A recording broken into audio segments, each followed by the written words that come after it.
Kick down the door. This is our son's apartment. The pounding shook the frame, each thud echoing like a memory I'd tried too long to bury. I stood on the other side of it, barefoot, the morning light spilling across the floor like an accusation. When I finally turned the lock and opened the door, their faces froze. Mom's hand still gripped the crowbar. Dad's expression was somewhere between outrage and disbelief, and my brother, of course, hid behind them, pretending to look concerned. What they saw in my hands made them all stumble back. It wasn't a weapon. It was a stack of papers, bank statements, lease documents, and one thick folder titled Property Transfer Agreement. My name was on every page. Mom's voice faltered. What is that? The proof, I said calmly, my voice steadier than I felt. Proof that this apartment, this home you called your son's? It's mine. Every bill, every payment, every signature. All me. My name is Lena Grant, I'm 29. And if you think you know how this ends, stay tuned. Yesterday, at Dad's birthday dinner, they'd humiliated me in front of everyone. You're just a tenant, Lena, Mom had laughed. We let you live there because of your brother. It's his investment. Everyone at the table had joined in, smirking, sipping wine. My throat had burned while my brother winked like he'd won. So last night I changed the locks.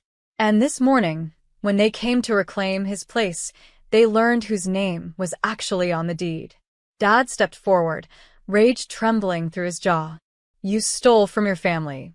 I met his eyes. No, Dad. I just stopped giving. Their silence filled the hallway like smoke.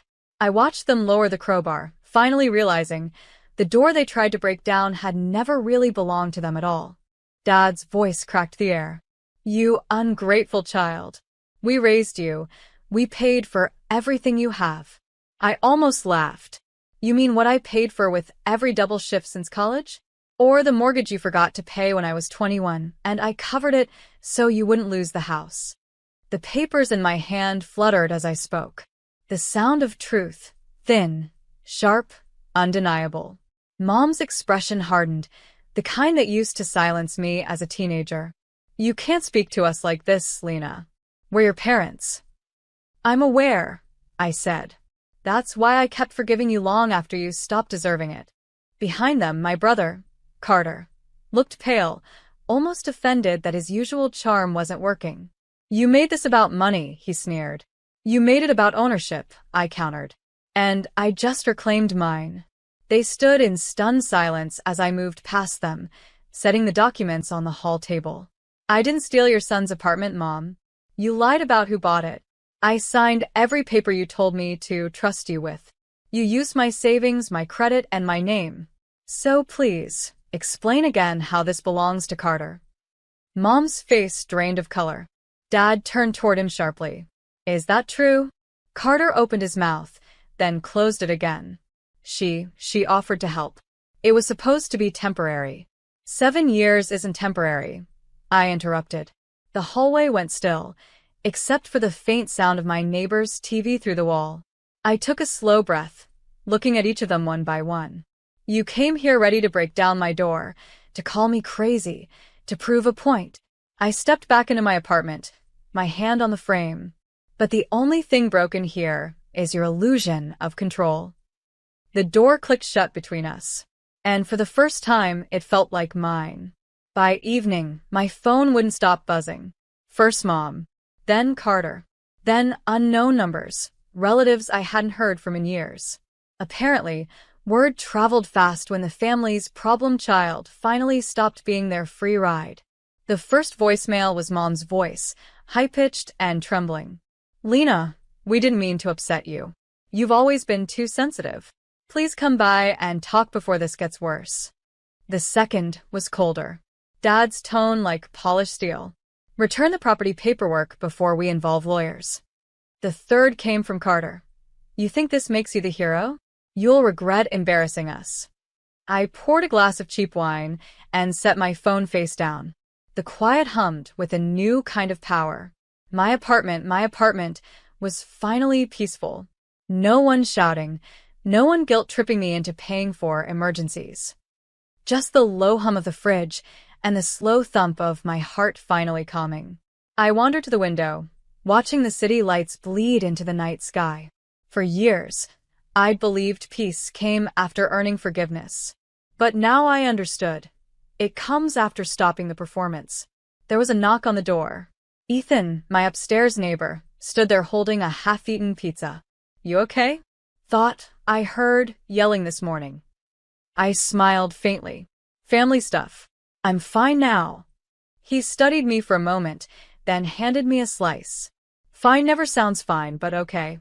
Just don't let them guilt you back into chaos."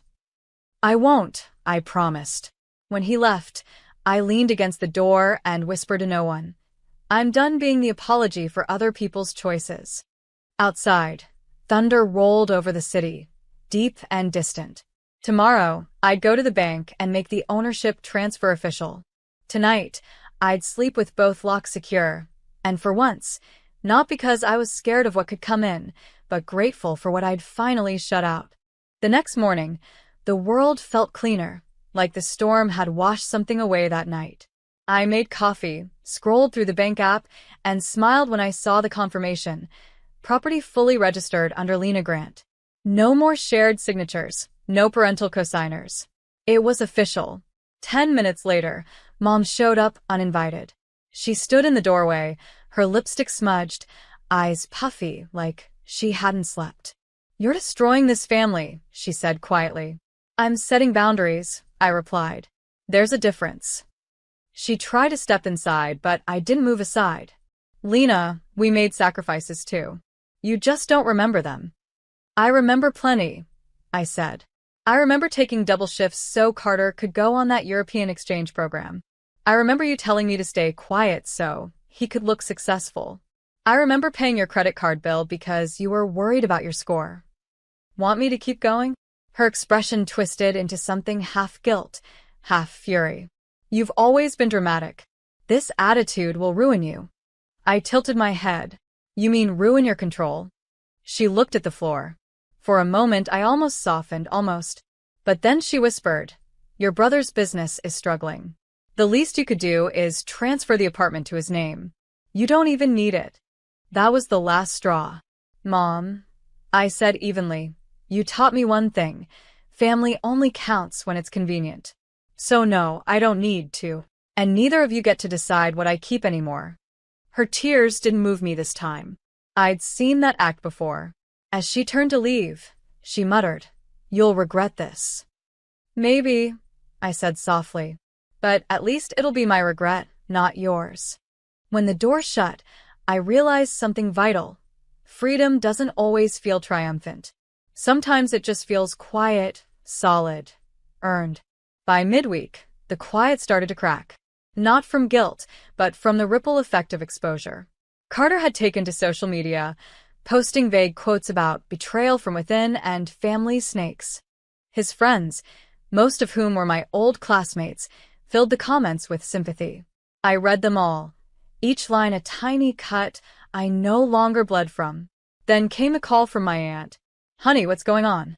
Everyone's saying you cheated your brother out of his apartment." I let out a breath. "Aunt May, you know that apartment? I bought it. Every cent came from my savings." She hesitated. "They said you're unstable, that you're making things up." Of course they did. That's how gaslighting sounds. Clean, polite, perfectly practiced. That night, I printed copies of the deed, receipts, and transfers. Facts had become my shield. Ethan stopped by as I organized the files. "You're building a case?" "More like protecting one," I said. He smiled. "Good. Because people like that, they only stop when you make truth louder than their lies." Friday came with a text from Dad. "Family meeting. Saturday. Mandatory." I stared at it, half expecting please. It never came. Saturday arrived gray and cold. Their house, the same one I helped save years ago, looked smaller now, stripped of the grandeur they'd once flaunted. Mom opened the door with a forced smile. "Let's just keep this civil." Inside, the dining table gleamed, as if polished for battle. Carter leaned back in his chair, smirking. "We can settle this quietly, Lena. You sign over the deed, and we'll pretend this never happened." I placed the folder of documents on the table between us. You're right, I said calmly. Let's settle this quietly. When I flipped open the first page, their faces drained of color. Because what waited inside wasn't a compromise, it was truth, notarized and final. Dad's knuckles went white as he grabbed the document. This can't be right. It's legal, I said evenly. Purchased under my name, paid through my account. Signed and stamped. He turned the pages like a man searching for a loophole that didn't exist. Mom sat frozen, eyes darting between me and Carter. You tricked us, she whispered. No, I replied. You underestimated me. Carter slammed his fist on the table. You think a few papers make you better than us? I met his glare. No. Just freer. He scoffed. You've always been jealous of me. I smiled faintly. Jealous of what? The debt? The excuses? The fake confidence? His jaw clenched. You've ruined everything. Now, everyone's talking about how you turned against your own family. I leaned forward, my tone soft but cutting. I didn't turn against family. I just stopped being your safety net. Mom suddenly stood, her voice trembling. Lena, please. We can't afford to lose that apartment. Your brother's business is failing. He needs collateral for a loan. I felt something inside me click, a calm that only comes when a wound finally stops bleeding. That's not my problem anymore. Dad rose too, veins pulsing at his temple. You're selfish. I looked him dead in the eye.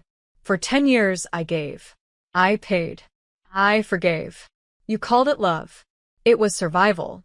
I'm done surviving. The silence that followed was heavy, suffocating. Carter broke it with a bitter laugh. You'll regret this. You're nothing without us. I gathered my folder, stood up, and said quietly, then it's a good thing I finally found out who I am. When I walked out, I didn't look back. Their house, their judgment, their noise, all of it shrank in my rearview mirror. For once, the road ahead belonged entirely to me. The following week, the fallout spread like wildfire. Carter's loan application was denied. Apparently, the bank verified ownership before approval. Mom sent a long message full of scripture quotes about forgiveness. Dad's only words were, you made your point. Now fix this. Fix this. That was their family motto, wasn't it? Break something, then hand it to me to mend. At the diner, I caught my reflection in the coffee pot. Eyes clearer, posture taller. Ethan slid into the booth across from me, with 2 mugs. You look lighter, he said. Maybe because I finally stopped trying to earn what should have been given, I replied. That night, I sat at my desk, staring at the open envelope from the city's housing department, an offer to join a local business mentorship program. My design work from night school had apparently caught someone's attention. I almost cried. For years, I'd been defined by other people's emergencies. Now an opportunity had found me because of my work. I accepted before I could overthink it. The next morning, I posted one thing online. When peace feels like rebellion, you were never living free to begin with. By noon, the family chat exploded again. Mom accused me of making the family look bad. I muted the thread and went back to sketching logo concepts for my first client. Ethan came by in the evening with a box of pastries. Celebration food, he grinned. For the woman who finally chose herself. We ate by the window, the city lights reflecting on the glass. Do you ever miss them? He asked softly. I thought about it for a long time. I miss who I hoped they could be. Outside, rain tapped against the glass, steady and sure, like the sound of something washing away. A month later, I stood on a small stage at the community hall, my hands trembling, not from fear, but from disbelief. The business mentorship program had chosen my presentation as one of their featured success stories. My slides displayed sketches from late nights, diner breaks, and tired mornings, all the pieces of a life I built while everyone told me I was wasting time. When it ended, the audience applauded. The sound felt unreal, validation that didn't come with strings attached. Afterward, a woman from the city council shook my hand. Your story resonated with so many people, she said. We'd like you to mentor the next group. I smiled. feeling something rise in my chest that I hadn't felt since childhood, pride without apology. Later that night, I drove home through the city glow, music low, windows down. As I pulled into my parking spot, a familiar car idled by the curb. My parents stepped out, their faces softer, smaller. Mom's voice cracked. "We just wanted to see you. We heard about your talk." Dad looked at the ground. "You did good, Lena." For a second, I searched their eyes for sincerity. I didn't find much, but maybe enough. "I appreciate you coming," I said calmly. "But I don't need fixing anymore. I'm good." Mom's tears welled. "Can we start over?" "Maybe someday," I said gently, "when it's not just because you lost control." I walked past them, up the steps to my apartment, each one a line between past and present. Inside, the lights glowed warm. The air smelled like coffee and calm. Ethan texted, "Proud of you. Dinner tomorrow?" I smiled. "Always." Outside, their car drove away slowly, swallowed by the city's hum. I exhaled, locking the door behind me, not to keep them out, but to protect the peace I'd built. And that was the moment I finally understood. Freedom isn't when they stop holding you back. It's when you stop holding on.